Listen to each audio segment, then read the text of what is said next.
Tere taas üle pika aja siit Strasbourgist Euroopa Parlamendist. Rõõm on kõike tervitada. Täna on lausa juba 4. mai 2022. Kell 4 pärastlõunal siin järgi, kell on 5 Eestis. Esiteks, nädala kokkuvõtet ei ole tulnud nüüd 2 nädalat. Eelmine nädal ma ei olnud lihtsalt Brüsselis, et teha nädala kokkuvõtet ja ma tegin tegelikult video Lissabonis, kuid kahjuks see video, mille ma tegin, ei ole ma siiamaani kätte saanud, sest meie poliitgrupi meediainimesed unustasid mulle selle video saata. Igastahes, ma võtan kokku selle viimase paari nädala tegevuse, millega ma olen siin ja Lissabonis hakkama saanud. Eelmine nädal läksin ma Brüsselisse teisipäeval, aga juba selleks, et kolmapäeva hommikul lennata Lissaboni, kuna meil toimus 2-päevane väljasõiduistung meie poliitgrupi juhtkonnale, nii-öelda büroole.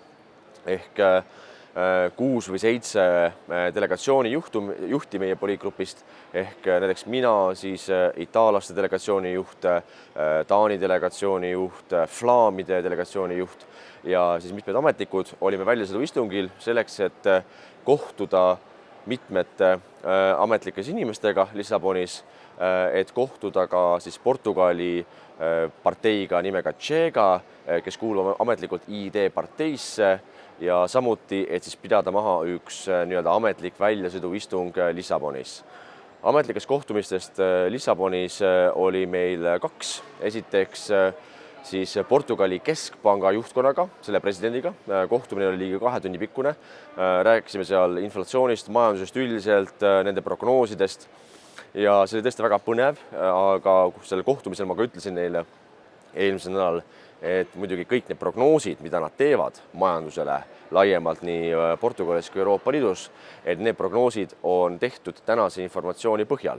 Ja kui ma võrdlen näiteks prognoose, mis on tehtud Eesti Panga poolt, siis kui ma vaatan hiljem, näiteks aasta hiljem nendest prognoosist uuesti, siis üldiselt 70-80% prognoosist on osutunud valeks, sest me teeme prognoose tänase info põhjal, arvestamata või teadmata seda, mis juhtub homme või ülehomme. Ja sama asi on kahjuks majanduses ja ka keskpankade poolt tehtavate prognoosidega, et mitte keegi ju kahjuks ei tea, mis juhtub homme. Keegi ei tea, kuidas areneb sõda Ukrainas, kas sõda laieneb Moldovasse. Keegi ei tea, mis juhtub täpselt nafta maailmaturu hinnaga ja kuidas see mõjutab teisi energiasektoreid. Nii et kõik need prognoosid, jah, neid võib vaadata ja neid võib lugeda ja üritada võtta neid tõsiselt, aga samal ajal ei saa kunagi öelda, et see 100% tõde, sest üldiselt need prognoosid lähevad enamalt mööda. Lisaks sellele, siis Portugali keskpangaga kohtumisele oli meil kohe järgmine ametlik kohtumine siis Euroopa Liidu asutusega, mis tegeleb narkootikumite monitoorimisega ehk narkokuritegevuse monitoorimisega Euroopa Liidus ja kõikides riikides. Ehk kui palju tarvitatakse, kui palju toodetakse, kui palju müüakse kriminaalsed narkoaineid siis. Ja see kohtumine oli ka ääretult huvitav. Tuli välja ligi 2-tunnise kohtumise jooksul, et näiteks maht rahaliselt iga aasta Euroopas on vähemalt 35 miljardit eurot, mis puudutab siis narkokuritegevust, aga see jääb vahemikku 35–50 miljardit eurot. Siia juurde võrdluseks, et Eesti riigi eelarve on umbes 13–14 miljardit eurot. Seega kogu Euroopas toimiv narkokuritegevus on vähemalt 3-4 korda suurem, kui on kogu Eesti riigi eelarve. Lisaks sellele loomulikult rääkisime, ma ei tea, näiteks erinevate narkootikumite levikust, narkoasjadest, mis toetakse Euroopas. Näiteks Euroopa pidi olema maailmas number 1 tootja ekstasile ja kõikide sellistele nii-öelda droogidele, mis on väga laialt levinud. Samuti rääkisime, ma ei tea, kanepi laiast levikust, rääkisime argumentidest, mida tihti kanepi pooldajad kasutavad, et suruda edasi näiteks, ma ei tea, kanepi legaliseerimist erinevates Euroopa riikides. Nii et oli väga põnev ja viljakas kohtumine. Kuid tulles nüüd selle nädala juurde, kuna video läheb muidu liiga pikaks ja vaevalt keegi viitsib istuda pool tundi ekraani ees, et kuulata minu heietust siin Euroopa Parlamendi tegevusest ja siis võtan kokku hästi lühidalt paar kõige olulisemat asja. Meil on nüüd olnud siin 3 päeva täiskogu istungitel Strasbourgis hääletused, debatid, kõned, kõik need ametlikud asjad, mis käivad siin parlamendi asjade juurde, kõige olulisematest. Eile näiteks oli hääletus Euroopa Parlamendis raporti üle, mis kutsub üles looma üle-euroopalist valimisnimekirja Euroopa Parlamendi valimistel. Teatavasti siiamaani on siis kõik Euroopa liikmesriigid olnud justkui ikkagi rahvusriigid, kes kuuluvad ühendusse, aga samal ajal kõikides liikmesriikides on valimised vastavalt nende endi seadustele, nende endi nimekirjadele, nende endi rahvuslikele parteidele, kuid ei, nüüd siis Euroopa föderalistid üritavad läbi suruda ja on see üritanud tegelikult juba aastaid teha üle-euroopalist valimisnimekirja. Ehk et ei oleks enam siis Euroopa Parlamendi valimistel eraldi nimekirju liikmesriikides, kus näiteks Eestis on siis võimalik valida kedagi EKRE nimekirjast või siis Reformierakonna nimekirjast või sotside nimekirjast, vaid on olemas nii-öelda üle-euroopalised valimisnimekirjad, kus ongi Euroopa parteid. Ehk et kui Eesti valija läheks valima eurovalimistel, siis oleks tal valida üle-euroopaline sotsialistide nimekiri või siis EPP nimekiri. Ja mul on ka küsimus, et kui palju teist kuulajad teavad üldse, mis asi on EPP või Euroopa Rahvapartei või kui palju teist päriselt teavad, mida kujutab endast, ma ei tea, näiteks Euroopa ühendatud vasakpoolsete grupp, mis on sisuliselt kommunistide grupp või siis valimislist nimega Identiteet ja demokraatia, kuhu kuulub näiteks EKRE koos põlissoomlastega Soomest, koos flaamidega Belgiast, koos Taani Rahvaparteiga Taanist. Ehk siis kogu see idee on niivõrd jura ja vastuvõetamatu, et nüüd peaks olema justkui üle-euroopalised, üle 27 liikmesriigi ühed valimisnimekirjad, kus siis, ma ei tea, valijad Maltalt peaksid aru saama, et mina kuulun näiteks Eestist Identiteet ja demokraatia valimisnimekirja ja lootma, et äkki keegi Maltalt või Hispaaniast päriselt valib mind. No see on hullumeelsus. Igastahes see raport eile kahjuks läks läbi. Hea külg on see, et see idee peaks saama ka konsensusliku ühehäälse heakskiidu ka Euroopa Nõukogult ehk kõikide liikmesriikide ministrite poolt, aga tõenäoliselt seda juhtu, sest vaevalt Ungari või Poola on niivõrd hullud, et on nõus minema kaasa selliste föderalistide ideega. Teiseks, eile toimus meil siis ka siin Delfi erisaade Euroopa Liidu asjadest, kus olin mina koos Marina Kaljuranna ja Andrus Ansipiga.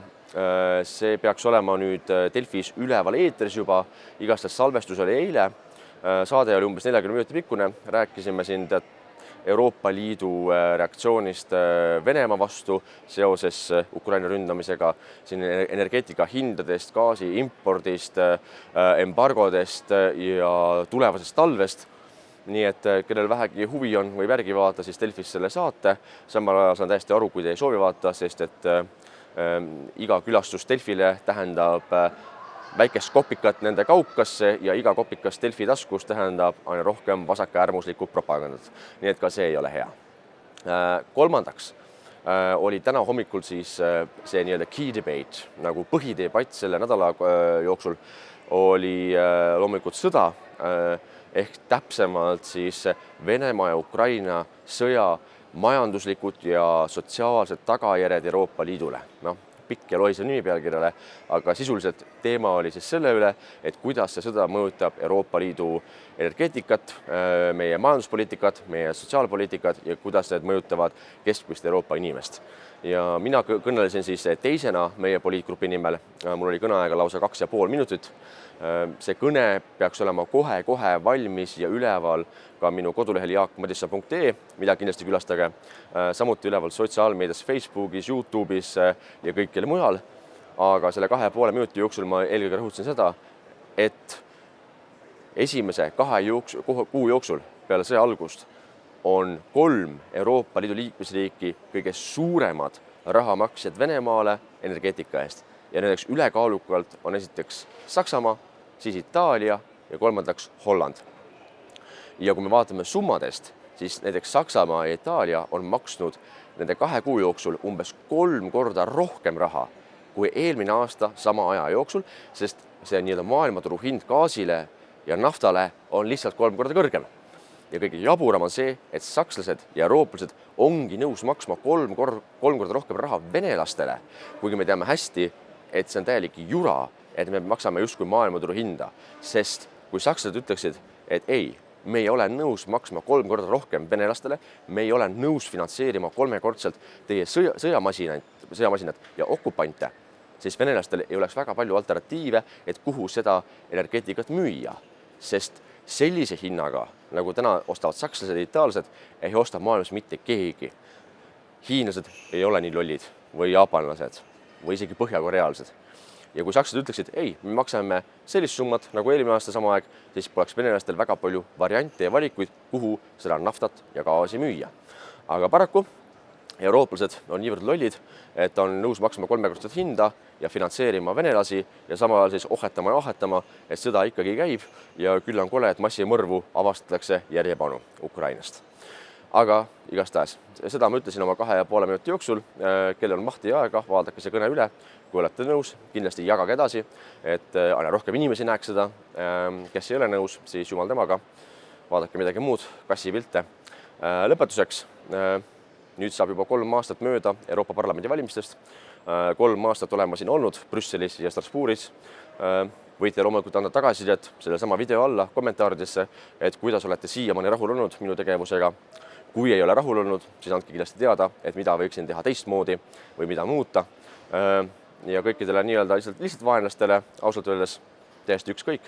Valige sotse ja reforme ja olge õnnelikud, et saate valituks kellegi, kellest ei kuule järgmise 5 aasta jooksul mitte midagi ja te ei tea, kuidas ta hääletab või mida teeb siin. Igastahes mina tänan kõiki oma valijaid, oma toetajaid ja ka oma uusi toetajaid, kes võib-olla mind 3 aastat tagasi ei valinud, aga valiksid mind täna või siis 2 aasta pärast uutel eurovalimistel.